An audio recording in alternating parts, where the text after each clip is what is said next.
Pasaka ni gihe cyo gusahura umwanzi, ni nyakati wa kunyang'anya mwasi. Haleluya. Mwe muraraba nk'abafite ikigongo. Mwe mnatizama sana wewe ko atakugira ikigongo igihe kwiba wa mwana. Buluma ile wakati ulipoteza mtoto wako. Kandi numusahura ni ivyawe yabitse. Tena haumuibe ni yako aliyoweka.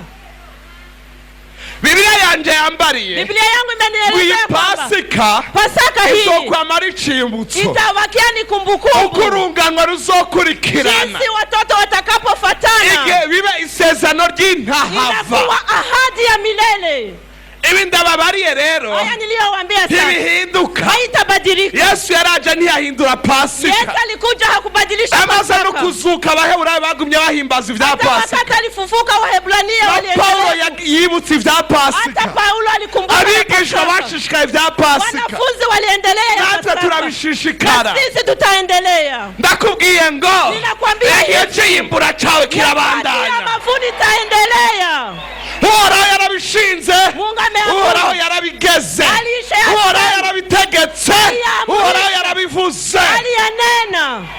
Abwira Mose. Akamwambia Mose. Ati Farao agira barekure. Anataka waachilie. Ariko kugira ngo barekure. Inakusa waachilie. Nimugende gutyo. Musiende mikono wazi. Hari abantu bazi yuko. Kuna wenyewe wanapojua kwamba kuokoka ari kubohoka gusa. Ni kufunguliwa tu. Ivyo birahaye. Anatosha. Uhoraho agomba ngo ubohoke. Ubohokane n'ivyawe vyose. Kufunguliwa na yaliyo yoko yote. Kuko ubushomeri burashobora gutuma utuka Imana. Ubushomeri bunaweza kukualazimisha unamwasi Mungu. Ubukene burashobora gutuma wibagira Imana. Maskini unaweza kukuamrisha kumsahau Mwenyezi Mungu. Ukaja mu busuma. Unaenda unaiba. Ukabesha. Unasema uongo. Ukifuza. Unatamani. Uhoraho ngo niwarekugwa na Farao. Unataka Farao akikuachilia. Ugende ujanye n'ivyawe. Wende na vyako vyote. Farao aravuga ngo. Farao akasema hivi. Mose. Ndabona yuko. Ninaona kwamba ibintu byanyu bikaze. Vitu byenu ni hatari. Mugabo alakini ndashobora kubarekura. Ninaweza nikawaachilia. Mwebwe abagabo. Mwe wanaume tu. Mugabo abagore. Lakini wanawake na watoto n'ivyo mutunze. Na mifugo yenu ibaki hapa. Mose ati nta n'urwara tuzosiga. Hata kucha haitabaki. Nta n'urwara tuzosiga. Hata kucha hatutaacha.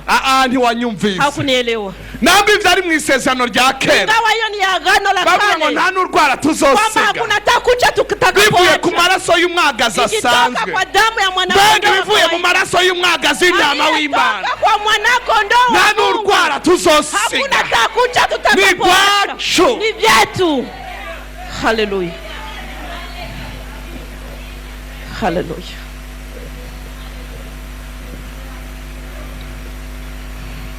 Imana irakunda abakene. Mungu anapenda wa maskini. Kandi biragoye ko abatunzi baja mu ijuru. Na ni tatizo. Ariko nibuka igihe kimwe. Lakini ukumbuke nyakati. Imana yabwiye Satani. Mungu alimwambia Ibilisi. Wabonye umusavyi wanje Yobu. Umeona mwana wangu Yobu. Satani arya imisaya. Ibilisi akasema. Adiyobura gute kukumvira. Atakosa je kukutii. Atunze bene kuri. Ni tajiri kama hivi. Halo.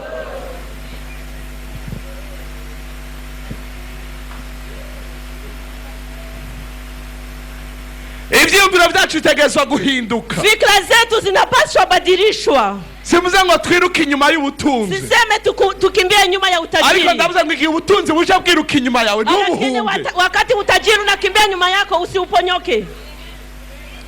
Ngo baranyigishije ngo hahiriwa boro. Walinifundisha kwamba heli wa maskini. Ukaronka amanota make mu ishuri ngo ndahiriwe. Unapata pointi kidogo shuleni unasema ni mimi ni mheri. Kora. Hapana, tumika. Umutwe ntubu murizo. Uwe mkichwa siwe mkia.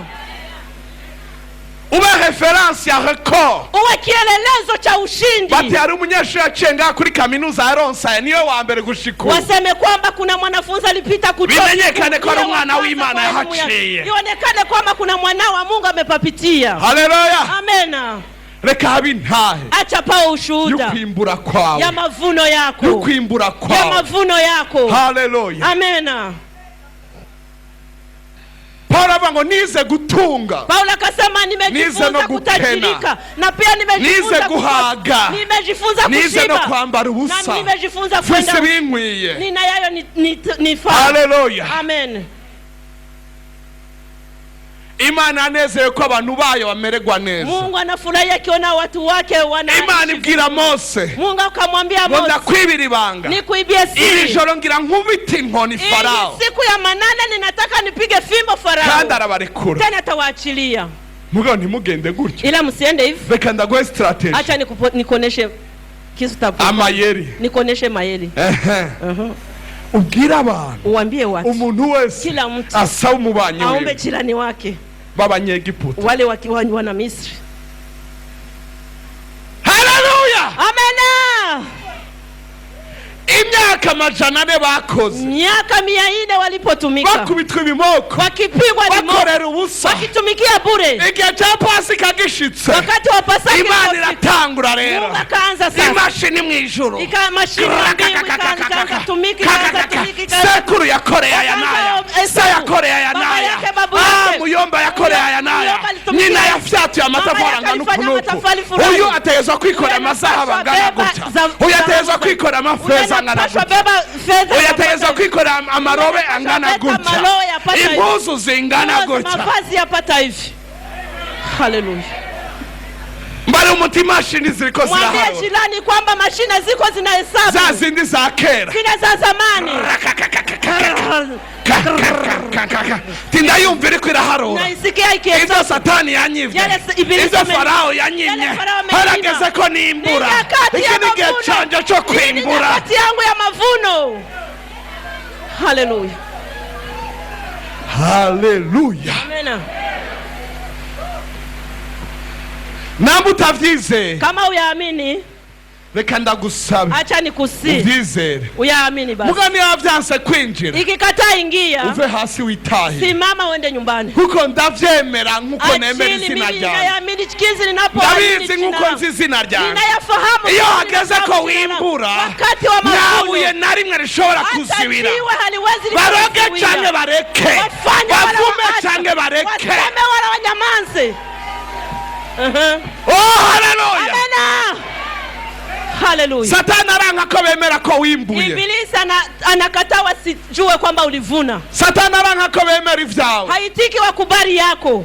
Wambaye ikirato cyiza. Ukivaa kiato kizuri. Ari yaranje. Anajiaranje. Asa n'umuntu akuzi. Alete mtu anaopo kufahamu. Ati harya. Ati muzu zinyegeza byinshi. Mangu inaficha mengi. Uraza mano yurya. Unajua vidole vya ule mtu. Bagaca bibagira ikirato. Wanasahau kiato. Bakibuka mano. Wanakumbuka vidole vyako.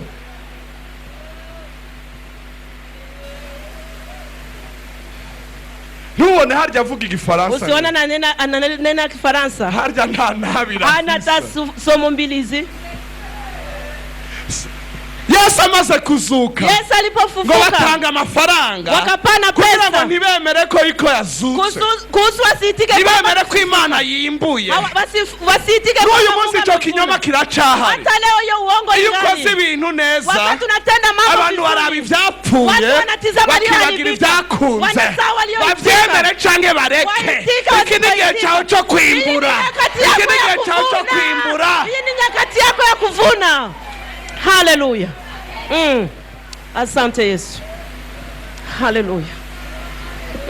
Urambara uti we pastor we ntuzi biba kwisi. Utanambia we pastor ujua aliyotendeka ulimwengu. Kwa crise economique. Haujui kwamba kuna crise economique. Ndabizi cyane. Ninayafahamu sana. Ahubwo ngaha ntibinavugwa cyane. Kwanza huko hawayasemi sana. Ukwezi kwa kabiri kose nakumaze muri Amerika. Mwezi wa pili nilimaliza huko Amerika. Bararira. Wanaria. Barakura abantu mu kazi. Wanatoa watu kwenye kazi. Abantu bariyahura. Watu wanajinyonga. Abana mazubara y'abanyaga. Manyumba wanawanyanganywa. Kibi ndabizi. Ni nyakati mbaya na ariko Biblia yanjirambwira. Ila Biblia yangu inanieleza kwamba cyitanguriro. Wa kitao cha Mwanzo. Igice cya 26. Sura 26. Nuko Isaka. Yimbura muri ico gihe. Akavuna nyakati hiyo. Nyakati ya njaa. Igihe cy'ikigoyi. Nyakati ya njaa. Yimbura inshuro 100. Akavuna safari 10. Ibirenze ibyo yigeze kwimbura. Zaidi ya yale aliyovuna. Nyakati zingine. Iki gihe cyawe cyo kwimbura mwene dada. Nyakati yako ya kuvuna ndugu. Haleluya. Asante Yesu. Namburi mu ruvyaro rwa Abrahamu. Ingawa wiko kwenye kizazi cha Abrahamu. wigana mwene wanyu Isaka, unajiiga kwa ule ndugu yako Isaka. Haleluya, amena. Igihe abandi badasohora imbuto, wakati wengine hawatoe, wewe yarayisohoye. yeye alitoa. Igihe abandi bifumbereje, wakati wamefunga mikono, yeye alivuna. Yimbura ibirenze ibyo yigeze kwimbura, akavuna zaidi ya yale aliyovuna. Nakuwa ijambo ry'Imana rihinduka, nakwambia neno la Mungu halibadiliki. Cyo kwimbura, wakati yako ya kuvuna. Yesu abwira abigishwa biwe, Yesu akawaambia wanafunzi wake, agatete kataguye mu ivu, kama kapunde akaweza kuanguka kwenye udongo, akaweza akapanda mbere. Ariko aravuga iby'urupfu rwiwe, anasema kuhusu kifo chake na kufufuka kwake. Arapfa, baramuhamba, wakamzika. Data yimbura abahungu benshi, Baba akavuna wanaume wengi, akavuna wabinti wengi. Nimuraba bicaye ngaha, nimanuka hepfo muraba bakijijwe. Haleluya, tuko wazaliwa wa kwanza kwenye wengi. Amena. Niwe mfura, yeye ndiyo mzaliwa wa kwanza kwa wandugu zake wengi. Kandi niwe mfura, tena ndiyo mzaliwa wa kwanza kwa kufufuka kwa wafu. Atige cha Pasika, wakati wa Pasaka, musore mutanga ivy'uburiza, mwe mnatoa vilivyo vya kwanza, mutanga ivya mbere, mutowe vya kwanza, biri vyanje na biwe vyangu. Kuko narisha imfura za Farao, ajili niliua wa kwanza wa Farao, na mifugo yake ya kwanza, imfura zanyu ndazizigama, za kwenu nikazilinda. Haleluya, amena. Momero muti ndaryohe kumva ubutumwa, ninafurahi kusikia ubutumwa, ninafurahia kusikia ujumbe huu. Na utavyemera ndabikwemeza ubutumwa, kama uyakubali nitakukubalisha tu uyaitika. Nibindi wahora bikuvugisha atari hivyo, hata wanayasemaga na yasema atari hivyo, na si ya kweli. Ukuri nkuko ndakukwemeza, ukweli kama huyu nitakuhakikisha, nkakugushira, yakunipa nikupasua na nikuingize ndani. Haleluya, amena. Pasaka ni gihe cy'iyimbura, ni nyakati ya mavuno. Pasaka ni gihe cyo guhembwa, ni nyakati ya kupokea ibyo wanyazwe byose, yale ulionyanganywa yote, ibyo wakoreye ubusa byose, yale ulitumikia bure yote. Ni nyakati ya kukumbukwa, ni gihe cyo gusahura, ni nyakati ya kubeleka. Amena. Niko binyagiye abasi babo, Dokisi walibeba waasi wao, niko binyagiye abanyegiputa, Dokisi walirudisha byabawisi. Haleluya, amena. Barabanyaga, wakanyakuwa, Farao barekura, Farao akawachilia. Amenye ko amabanki asigaye gusa, lakini wakati alikuta kwamba mabanki ni wazi, amenye ko abantu biyo basigaye atacho basigaranye, alijua kama watu wake hawana kitu. Aragagwa, arashavura, akasema hapana, atoyaye ndakurikira ndabanyage, atatuni na wanyanganye. Nubu Satani acagereza kunyaga utwo wironge, hata hivi Ibilisi anakunyanganya tule tu, anagereza kuturira depo yawe, anaweza analunguza depo yako, anagereza kwica umwana wawe, anaua mtoto wako, anagereza kukwica mu buzima bwawe bw'imwemu, anakuicha kwa maisha ya kiroho, ariko ugomba wimbure, lakini unataka uvune mu gihe cy'imwemu, wakati wa kiroho na kwa ulimwengu ya kuonekana. Haleluya, amena. Biblia inavuga ngo, Biblia inasema kwamba umuntu wese asaba umubanyi wiwe, mtu yoyote aombe jirani yake, amunyage na mnyanganye. Biblia yanje asuri kavuga ngo, Biblia yangu tena inasema hivi, mu Bikolosai, kwenye Wakolosai, ngo yambuye, alinyanganya, yambuye, alinyanganya, yambuye, alinyanganya, yambuye, alinyanganya abakuru, wale n'abafise ububasha, na walio na uwezo, abateteza amaso ya bose, akawapezelesha mbele ya wote.